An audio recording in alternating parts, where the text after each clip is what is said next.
Onani.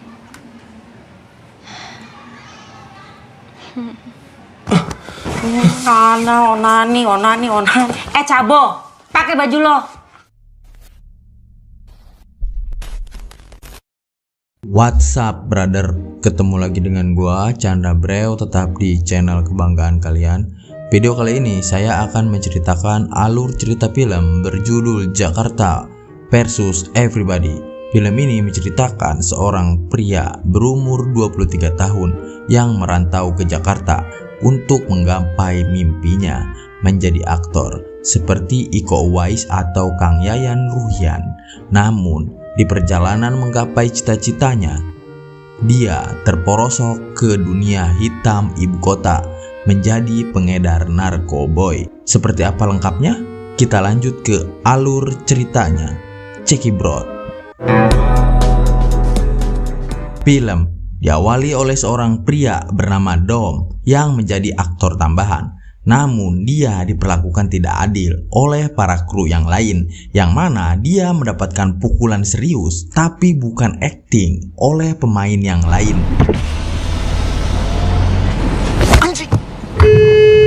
Tidak terima dengan hal itu, Dom langsung menghajar balik hingga akhirnya dia memilih minggat dari lokasi syuting.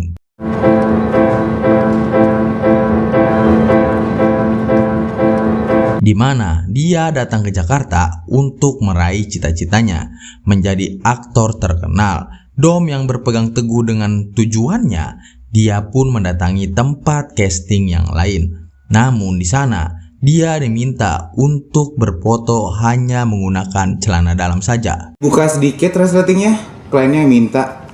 Bisa dibuka aja semuanya. Tai, ya Allah. Bukan buat bacol lo anjing. Singkat cerita, setelah belanja di minimarket, Dom melihat wanita yang bernama Pinkan. Saat itu, mobilnya sedang mogok. Lalu, Dom menawarkan diri untuk mendorong mobilnya. Namun, Dom meminta si Pinkan untuk membayar jasanya. Tak lama dari itu, datang pacarnya si Pinkan bernama Radit. Dia pun meminta si Dom untuk membantunya mendorong mobil. Setelah selesai, Dom pun meminta bayarannya. Tai, goceng doang. Lalu Dom menanyakan informasi tentang tempat tinggal yang murah karena saat ini dia bingung harus pergi kemana. Di sini mereka mengajak Dom ke kos-kosan yang murah. Dalam perjalanan, Dom memberitahu bahwa dia adalah aktor yang merantau ke Jakarta. Lu seriusan aktor? Iya, aktor. Main film apaan lo? Tapi masih coba-coba, Kak. Sesampainya di sana, Pinkan mengajak Dom bertemu dengan ibu kos. Setelah KTP-nya diperiksa, ibu kos mewanti-wanti jangan menggunakan narkoboy dan jangan lupa mematikan air karena mahal. 8. Masih. Setelah masuk ke dalam kamarnya, Dom tanpa sengaja mendengar pembicaraan Radit yang membuat dia tahu ternyata Radit adalah bandar narkoboy. Bang, Roni ketangkep.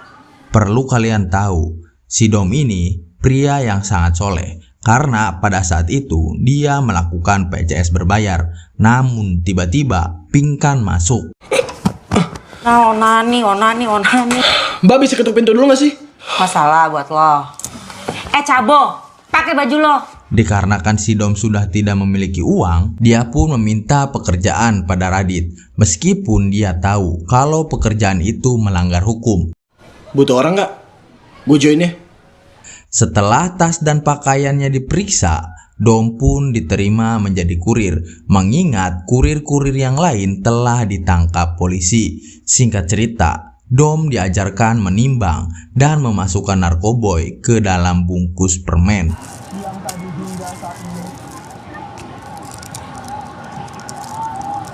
Jangan pernah lu kurang-kurangin tuh barang.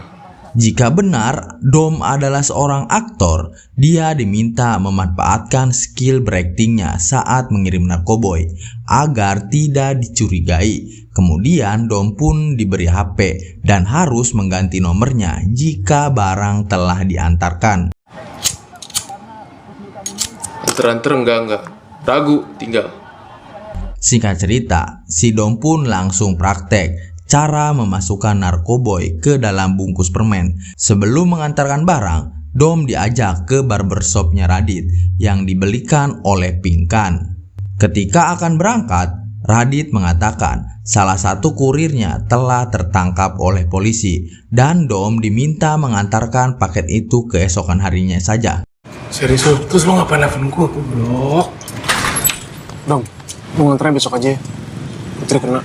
Keesokan harinya, setelah janjian, Dom kemudian menyelipkan barang itu di bangku kereta. Tak lama dari itu, terlihat wanita yang mengambil barang itu. Setelah paket diambil, Dom langsung membuang nomor HP-nya. Setiap harinya, Dom disibukkan menjadi kurir narkoboy. Di sore harinya, dikarenakan kerja Dom sangat bagus, Radit pun mengajak Dom berpesta narkoboy di kamarnya. Sekarang kita party di kamar gua. Mereka berpesta berempat dengan temannya Radit yang bernama Pai.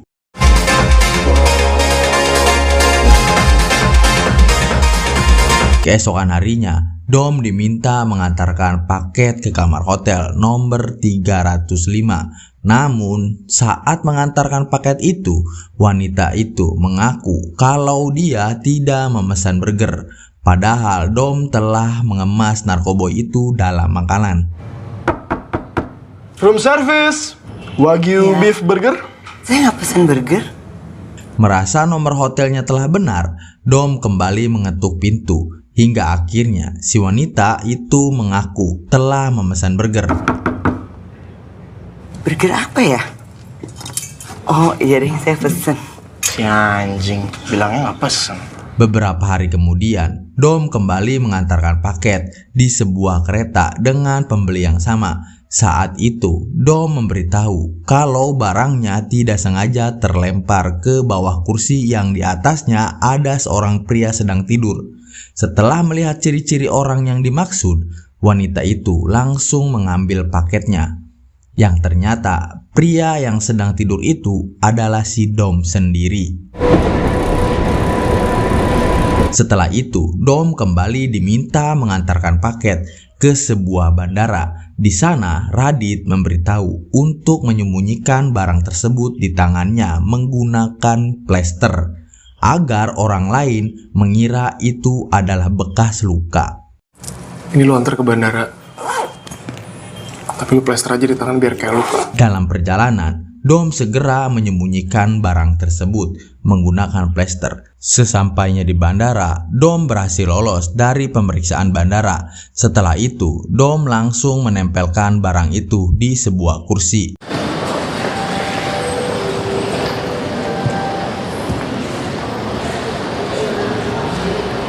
Malam harinya, Dom dan Radit datang ke tempat ajeb-ajeb, yang dimana saat itu Pinkan menjadi DJ di tempat itu.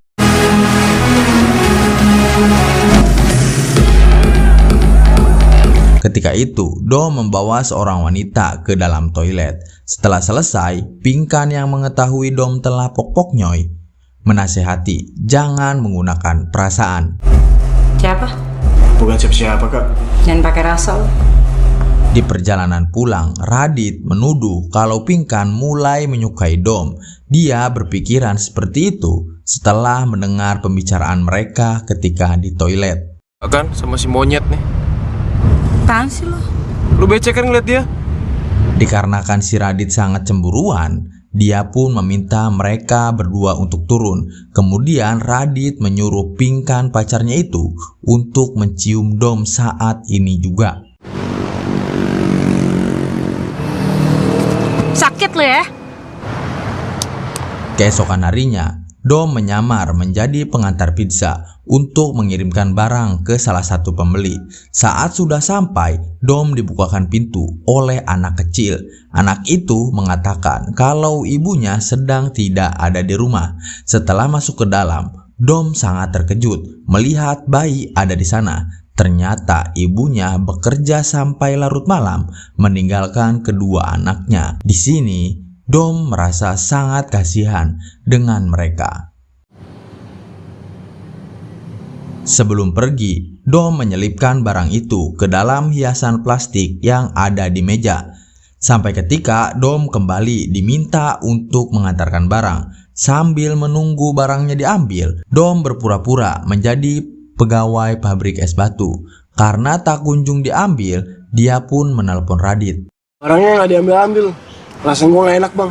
Ya udah lu cabut aja. Baru saja akan pergi, tiba-tiba Dom ditangkap oleh polisi. Bawa aja ke kantor. Entah lobi dan negosiasi apa yang dilakukan Radit dengan polisi, yang pasti dia berhasil mengeluarkan Dom dari dalam penjara.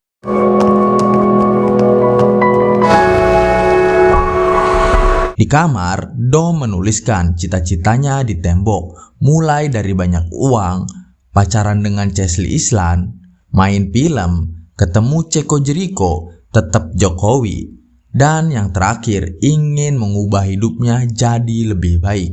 Cita-cita itulah yang sangat Dom ingin gapai, tapi sekarang dia malah terjerumus hitamnya ibu kota. Singkat cerita, Dom kembali mengantarkan paket pada wanita yang sama di dalam kereta. Saat akan turun, Dom mencoba memberanikan diri untuk berkenalan dengan wanita itu yang bernama Kansa. Gue Kansa. Gue Dom. Setelah mengobrol, Kansa memberitahu dia bekerja di sebuah rumah sakit sebagai perias mayat.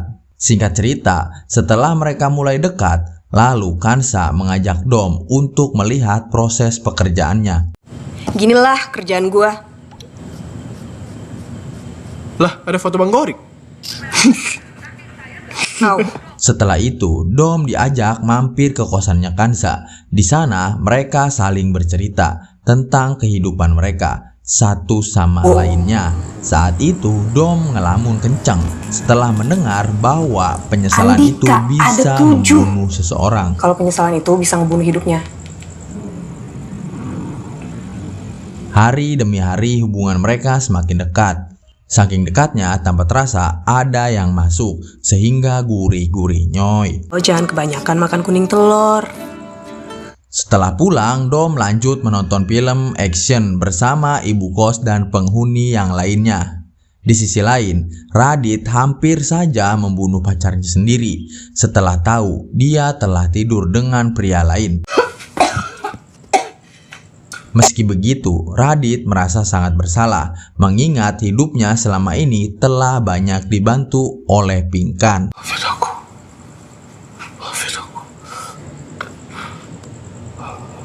Keesokan harinya, ketika mengantarkan paket, akhirnya Dom bisa bertemu dengan Chico Jericho di lokasi syuting. Dom sangat senang karena dia bisa bertemu dan tak lupa meminta foto bersama dengan idolanya itu.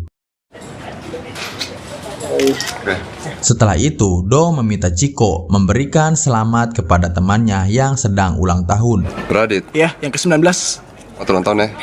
Semoga panjang umur. Dengan santainya, Dom langsung menaruh barang itu, lalu barang itu langsung diambil ketika Dom telah pergi. 5 menit lagi ya, standby ya. Oke. Keesokan harinya, Dom kembali mengantarkan paket kepada seorang wanita kantoran. Setelah menerima barangnya, wanita itu menawarkan sebuah pekerjaan dan meminta jangan mengganti nomor HP-nya agar bisa dihubungin. Ganti nomor dong, saya susah banget cari kamu. Oke. Hal yang membagongkan adalah ternyata si Radit sering melakukan pok-pok nyoy dengan ibu kos. Malam harinya, Dom memutuskan merubah penampilannya seperti seorang waria. Halo. Di mana? Kemudian Dom menelepon pembelinya, lalu memberitahu letak barang yang akan diambil. Tak lama dari itu, datang seorang waria yang mengambil barang itu.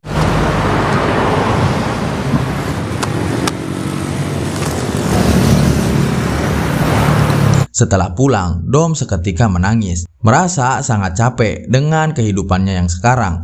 Pagi harinya, Dom meminta izin pada Radit untuk memperbolehkannya ikut casting. Tetapi Radit langsung mendorongnya yang memicu perkelahian. Setelah itu, Dom mencoba untuk meminta maaf. Setelah permasalahan dianggap selesai, Radit menyuruh Dom menjemput Pinkan karena Radit harus mengambil barang. Ntar malam lo yang jemput Pinkan. Gue mesti ngambil barang. Singkat cerita, setelah menjemput Pinkan, lalu Dom mengajak Pinkan pergi ke Ancol. Lo mau ke Ancol gak? Di sana terlihat Pinkan sangat nyaman dengan Dom. Setelah kembali masuk ke dalam mobil, mereka membuat mobil itu dalam mode getar. Setelah pulang, Dom yang baru selesai mandi seketika panik dengan suara tangisan si Pinkan. Radit hilang. Yang membuat si Pinkan menangis, ternyata si Radit telah tertangkap polisi. Kemudian Dom pergi mencari tahu penyebab Radit bisa tertangkap. Ternyata yang telah menjadi cepu selama ini adalah Om Deddy Corbuzier. Salah. Maksudnya si Pai, teman baiknya si Radit sendiri. Di sisi lain, terungkap si ibu kosan ternyata seorang pencandu berat. Sementara itu, Dom akhirnya memilih kembali menggapai mimpinya untuk menjadi aktor terkenal. Sebelum pergi, Dom menemui Pinkan untuk mengucapkan selamat perpisahan. Film pun tamat.